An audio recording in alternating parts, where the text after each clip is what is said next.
introduce today Oliver, who is giving the next talk, and he's also on the organizing board, which is amazing. So Oliver, just as a little bit of an introduction, he has been at Google for a while, working on cool products like travel and shopping. Who doesn't like that, right? And now he is head of engineering at Coda. And Coda, they have a stand outside, and they're basically, as far as I understand, replacing all the tools that you have. So maybe you go and have a look. But it's really interesting to actually have Oliver here talking about how leadership results leadership rituals, drive results for a company like Coda. So there you go. Thank you. And hello, everybody. It's great to be here and great to see you all, or at least partly see you if you're not hidden by the light. I'll skip that slide as Andreas just introduced me, as you've heard, part-time, many years, 14 years at Google, now 4 years at Coda, Silicon Valley startup. You can learn more about that outside at our stand. I'm not going to talk about Coda, but I will basically try to make you all better leaders in the next 25 minutes. And we'll do that, and I think you'll agree with me that you will be a better leader if you ask better questions, if you can force ruthless prioritization, and if you manage to accelerate decision-making. Agreed? Agreeing to that is not the hard thing. The hard thing is actually figuring out how to do all of these things. And in the many years of my career, I've encountered different methods and tools, and I call them rituals, leadership rituals, that help me in all these. So I will actually now walk you through and tell you one medium to low complexity tool that has a huge impact and can make you much better at each of these three things. And with that, we'll directly start with the first one. How do we ask better questions as leaders? And there is a framework that I actually encountered long time ago, 12, 13, 14 years ago. I was on YouTube back then, and that framework is called eigenquestions. And it is inspired, or the name is inspired, and the idea behind it is inspired by the mathematical concept of an eigenvector, which I'm sure all of you remember. It's the most discriminating vector. For example, here 2 eigenvectors of that data cloud, of that cloud of points, that the most discriminating vector. And an eigenquestion, similarly, is the most discriminating question you could ask, which means it's the question, if you tackle that first, if you get that answered first, many of the other questions will either become much simpler, or you've answered them by answering the eigenquestion. It might sound confusing, so let me walk you to 2 examples. The first one is really simple. The second one is a real-world example from my career. While I live in California, I'm still German, so we plan our summer vacation like a year ahead. And we're a family of 4. So a few months ago, we literally had this conversation of, well, it's already summer 24, very much time to plan summer 25. And now it's 4 of us, but all of us bring different perspectives to the table. I tend to immediately worry about, well, we need to block off time in my calendar because I can't go. There might be a conference I'm committed to, there might be a board meeting, there might be this and that. So I worry about, when are we going? My older son, Julius, he's a teenager now. He suddenly, I don't know why, started worrying when he's too long away from his friends, especially female friends. So he's very much about how long and how far are we away? Can I still do VCs or phone calls?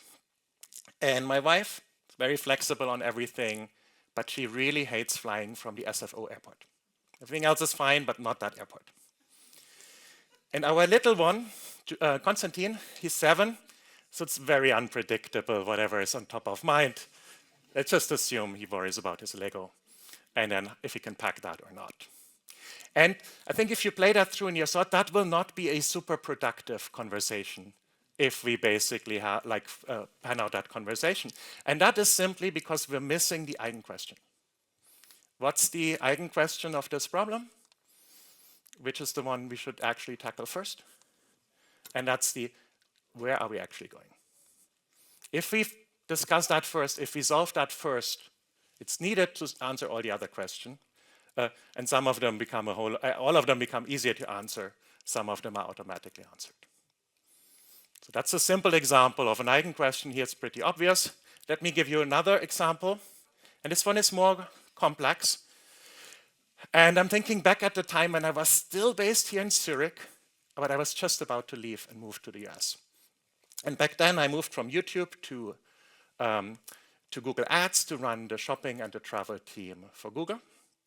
And there were many teams. It was a large organization. It was, I think, 1,500 engineers, many different teams. And the Google Flights team stood out. It was still an early product back then. Now it's the best product in the world, but back then that was early days for it. But the team didn't stood out for the product, but for the type of problems and questions they brought to me. And to the many heated arguments they had with these problems. There were kind of a lot of questions that looked like they're technical arguments between engineers, but you got the suspicion, oh, there's something non-technical behind the scenes going on. Like for flights, we fill a huge cache proactively. And there were a lot of questions on those date pairs that we should bias towards. If you do that longer, it's better for leisure. If you do it shorter, it's better for business trips. Then there were another type of problem, and that was a very high-ranking person at Google, I won't say the name, sent me an email in my second week where he said, well, you're only showing economy prices in search. I always fly first.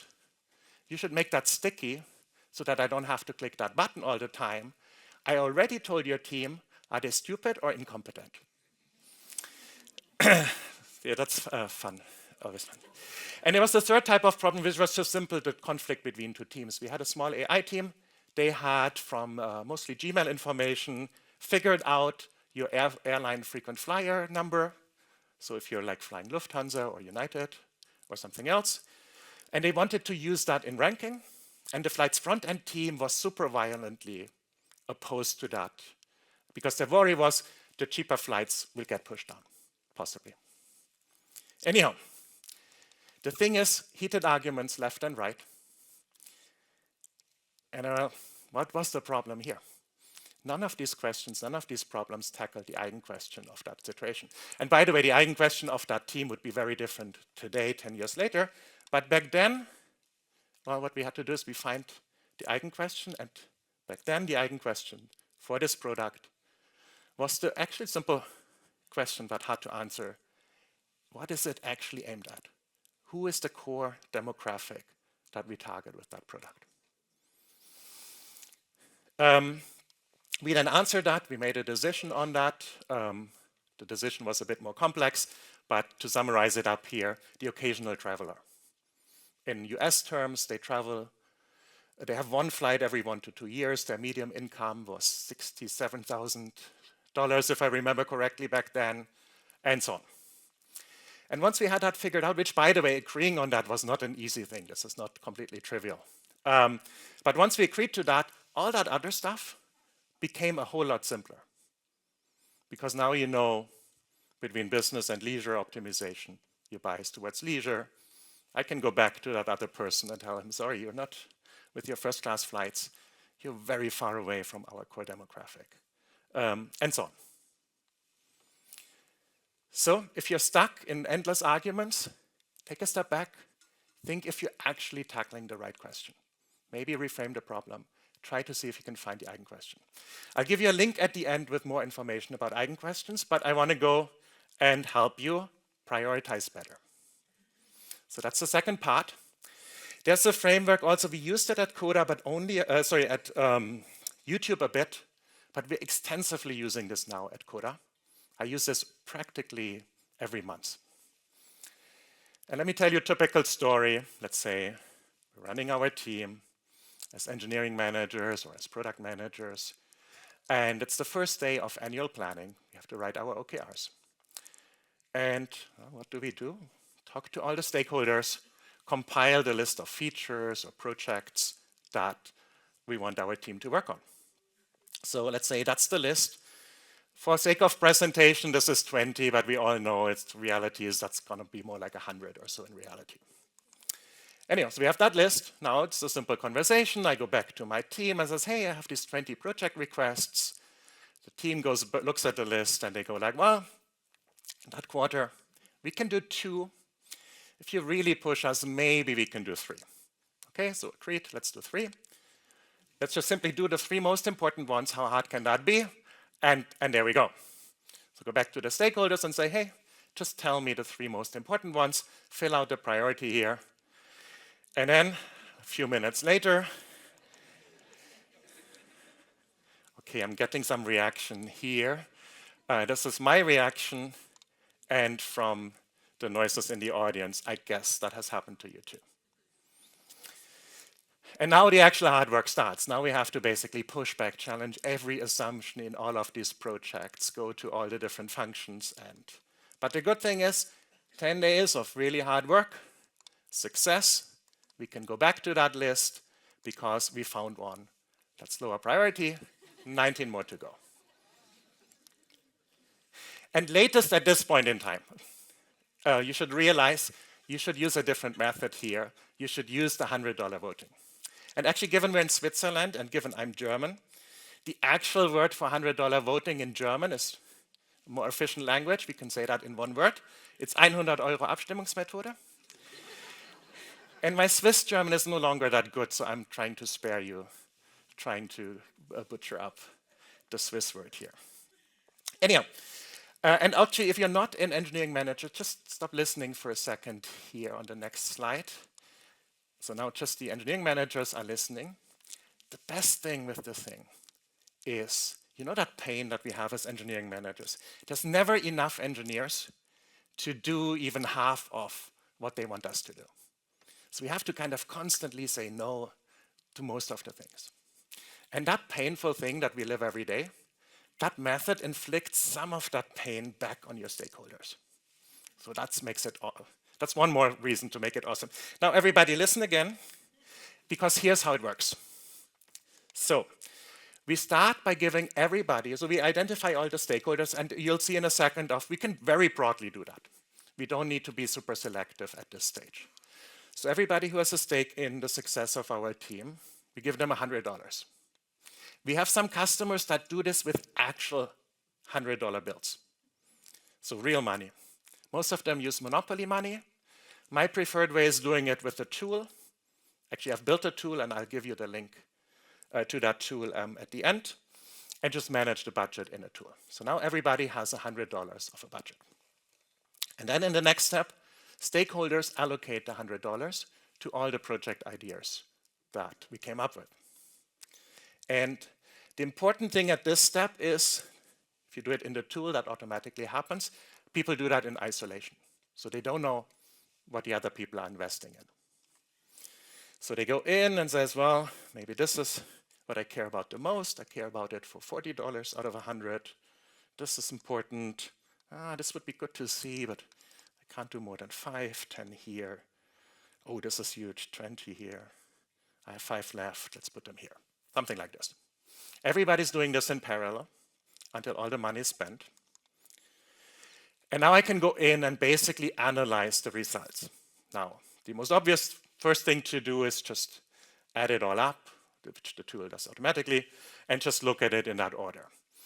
And now multiple things happen. First of all, I'm not saying you should automatically do the top 3 things by dollar amount. That's too simplistic. You're still an engineering leader or a product leader and have to make tough calls. But one thing that is very typical, you'll see that the majority of the projects get practically no investment. So you can take them off the table and you don't have to spend hours arguing why. And I met a customer on Monday. They're using this every quarter in their quarterly planning. So they have a lot of data, and he crunched the numbers for me. He said, with that method, 84% of their projects, on average, get taken off the table with no discussion because of the voting. So they have a lot of projects, but they don't need to spend time because the voting method alone simplifies and takes 84% off the table. And then they can spend all their leadership time on the remaining 16. Okay, the other thing I can do, and this is why you can be broad with your stakeholders, now I can go in and analyze. What if if I filter the stakeholders only by sales, what would be their top projects? What if I filter by product and engineering? What do they think? And now I'm spotting possibly like systematic misalignments in the teams and so on. We do that with our board at Coda. And so we have the board members vote and the Coda executives. And then we slice this by here's the top projects by board, by Coda executives. We see where we're misaligned, which is typically only one project. And then that's the one we need to discuss and align. All the rest we're aligned on. Yeah, that's basically $100 voting. Doesn't completely solve prioritization, it just makes you like 5 times more efficient. And as I said, the most important thing, please don't go home and say, oh, we just automatically do the ones with the most dollar amount. That would be too simple. Yeah, we might skip this one here and decide to this because there's other reasons that we as a leadership team know that the voting mechanism might not bring out. Any interest in learning how to make decisions faster? Okay, good. Then let's talk about the third part, accelerating decision. I've never met someone who didn't want to make decisions faster. And I actually, in my experience, and this sounds a bit indirect, but the speed of decision making has a huge impact on the motivation of engineers, which isn't that obvious, but if you can bring down making a decision on a product that's stuck somewhere from, let's say it takes on average 2 weeks, you can bring that down to a single day. The people that will like that the most are the engineers. They'll be more motivated, they'll work faster, it will make you look awesome. But there's a huge problem with that.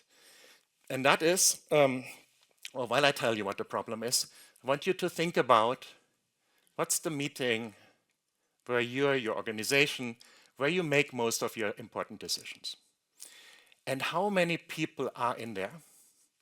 And how many of them are standing attendance, which means they're in all of them. For example, in Google and the shopping team, travel was similar. Also before at YouTube, it was similar. We had these product review meetings. They had, shopping one had all the directors and VPs working on shopping anywhere in the world in that one large meeting. And that was a large number of people. It was also the most expensive meeting that we had, but that was the meeting where we made most of our decisions, most of our important decisions. Here's the problem with that. You can only discuss a single topic at a time. It's one meeting. For practically any decision you make, half or 80% of the room, something in between that, they're not needed for that decision, which is why everybody is constantly doing emails and Slack. And at best, that's just a waste of time. But worst case is, well, they're not doing their email and Slack. They take some interest in something that doesn't concern them. Also, maybe where they have no background and no context, ask a lot of questions because, well, they have no background and context, and give a lot of unhelpful advice. Like, oh, there was this other project 17 years ago. Can you talk to these other 18 projects before we make a decision on whether you should do this or not? That type of stuff. So, how do we fix that? And actually, I've lived this most of my career. We've made decisions that way. And only 3 years ago, it occurred to us, well, there's a way better way of doing this. And it's obvious in hindsight, but took a long time to arrive at the conclusion. So, and the principle to break that pattern is that for a decision-making meeting, there's no standing attendees. Head of engineering doesn't automatically get invited to a decision that requires engineering. So here is basically this, and we call this pattern, if you apply this pattern, we call it catalyst. Here's how this works in reality. So now if a decision needs to be made, we basically try to identify the group of people that need to make that decision with the principle that every person we add to that catalyst meeting needs to add lift, not track. So no, and that's when we start at 0, basically. It's not that whatever, the CEO is automatically added or I'm automatically in all of them. It starts at 0, only the people that add lift, not track are being added to the meeting. This can be logistically complex, but there's many ways of actually applying this principle. I'll just show you how we do it at Coda internally. And as I said, I like this process so much. It's done so much good things for my engineering team that I'm running that process company-wide at Coda. So the first thing I've done is I've taken a time slot that's good for engineers and blocked that every day of the week for the entire company. So it's 1 to 2, that's when we make our decisions, and I picked 1 to 2 because I find for engineers that's the best thing. Gives you the chance that they have deep focus time in the morning and deep focus time afterwards, and pushes everything into a slot, frankly, where people are disrupted because they just had lunch anyway. Also, time zone-wise, the way we're spread, this works really well for us, but every company, this will be slightly different of what you pick. And then we have one large document where all the decisions get entered that need to be made. And this is basically where the magic happens. People just basically, I need to make this decision. The product manager often adds a new line here, adds the people that add lift, not track, to make that decision. You see, we identify different roles for that, but that's how we internally make decisions. That's not really relevant for if Catalyst works or not. And the document kind of is smart enough to know who's available and not available at which time slot, so it can actually suggest when that meeting can happen. It can suggest when you can have that meeting this afternoon or tomorrow. Then we pick a time slot, and now we can do a whole bunch of other smart things that are helpful, like the document automatically adds this in calendar, so that nobody has to waste time on managing calendar, because that's just not productive time. So it will add all these things to calendar and invite all the right people to those meetings. And I find, especially with engineers, you kind of need to remind them, especially if there's a pre-read, which we often, not always, but often have. You need to remind them like a day in advance that they're supposed to read this. And the only way to reach my engineers is through Slack. They don't read email. And therefore, the document is sending them a Slack message. It's actually sending everybody a Slack message with what they're expected to do for that meeting. The person taking notes gets a reminder afterwards, please upload your notes. So we do that. Yeah, and that's basically how we've transformed decision making. I've measured our throughput in decisions from before the system to that system. It's about 10x, not quite 10x, but short of that, more than 5. But more importantly, also the quality of decisions goes up because you have the right people making the decision and not the people with the high job title necessarily. And third of all, and that's a complete side effect I didn't predict, but it's hugely useful. Imagine what you have. It's a doc that has all our decisions. I'm traveling this week. I'm out for dinner here. I'm not joining our meetings this week. But when I'm back next week, I can simply go there and read up on all the decisions I missed, what was decided. So I basically have a decision log for free. Like nobody has to do anything, and I can still follow and am in control of all the decisions that affect my team. And that's Catalyst. So we're at the end of my presentation. We should switch to questions in a second. But here are the links that I promised. I created a short link for all of the things. I talked about how you can ask better questions. The framework is called Eigenquestions. There's a paper on that down there. How to force ruthless prioritization with the $100 method or the 100 Euro Abstimmungsmethode. The tool that I've built for that has many tools, but I built one tool that's linked from there. And then last but not least, how we accelerate decisions using Catalyst. And while I run that process, my boss has written a paper on it that's linked in the third link here. Any questions?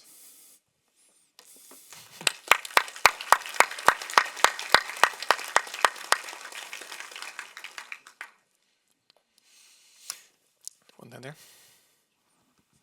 We have one there. Here. Shout. So maybe I missed this, but how long did it take to implement this process?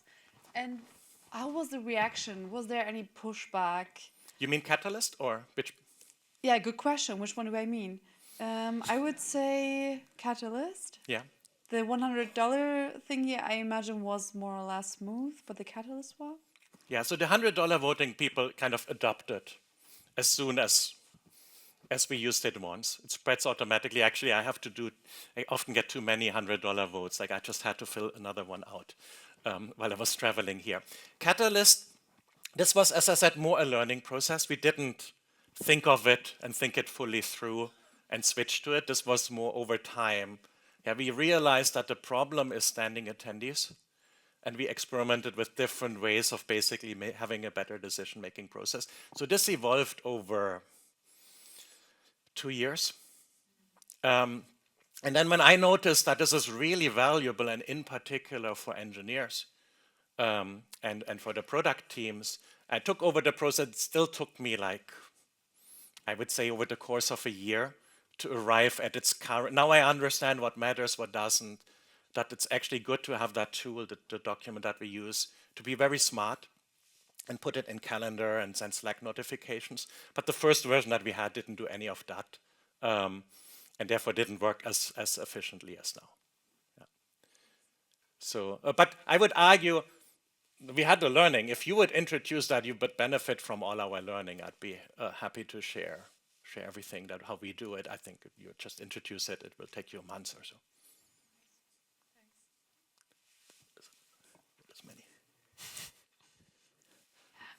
Yeah, thanks for the great speech. I wanted to ask you, how do you decide who is going to be in the meeting about the decision? Because the problem in our company is that everybody wants to be involved. I guess they love meetings or something. Yeah. So who decides like who is in the meeting?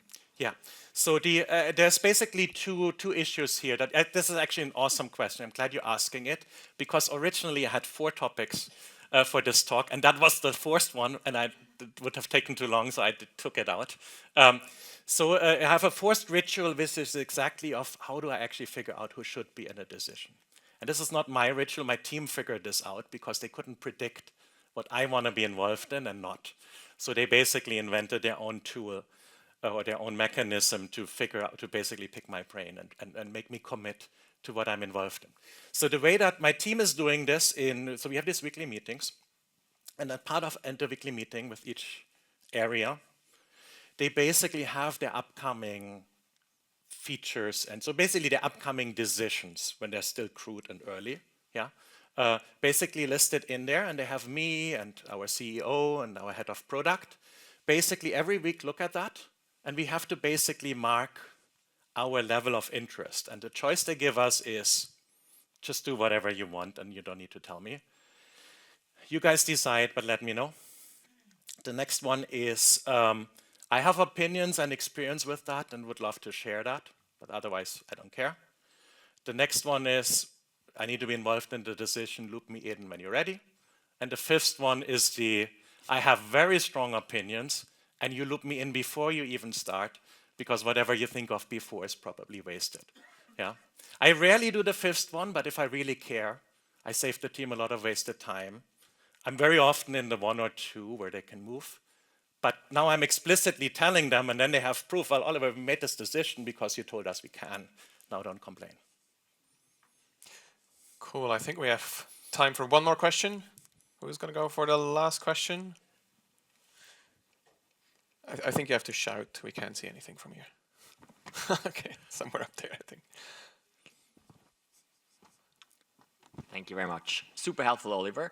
One question on the $100 strategy. How does this work over longer periods of time? You do this for 1 quarter and then you start from scratch with a new list and new voting? Or do you earmark anything for later that then has higher priority?